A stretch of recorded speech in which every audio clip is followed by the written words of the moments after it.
ആദ്യം യുദ്ധം ചെയ്യാൻ വരുന്നത് സമ്പന്നനാണോ ദരിദ്രനാണോ? ഉറക്കപ്പറ, ഉറക്കപ്പറ. സമ്പന്നനാണ്. ദൈവത്തോടും ദേവാലയത്തോടും ആദ്യം മല്ല് പിടിക്കാൻ വരുന്നത് വിദ്യാഭ്യാസമുള്ളവനാണോ വിദ്യാഭ്യാസമില്ലാത്തവനാണോ? ഉറക്കപ്പറ. വിദ്യാഭ്യാസമുള്ളവനാണ്.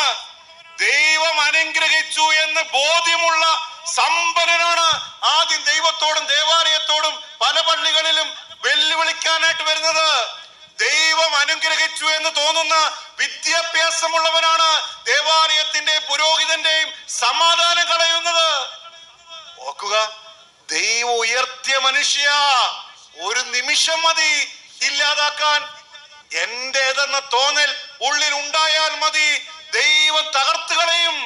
അതുകൊണ്ട് ഓർക്കേണ്ട ഒരു കാര്യം, ദൈവ സമ്പത്ത് കൊണ്ടും വിദ്യാഭ്യാസം കൊണ്ടും എന്നെ നിങ്ങളെ എല്ലാം ഉയർത്തുമ്പോഴുണ്ടല്ലോ, തല കുനിഞ്ഞോണ്ടേയിരിക്കണം, തല കുനിഞ്ഞോണ്ടേയിരിക്കണം. അവിടെ മാത്രമേ കിട്ടിയ വിദ്യാഭ്യാസവും കിട്ടിയ സമ്പത്തും തലമുറകൾക്ക് കൈമാറാൻ ദൈവം നിലനിർത്തുകയുള്ളൂ.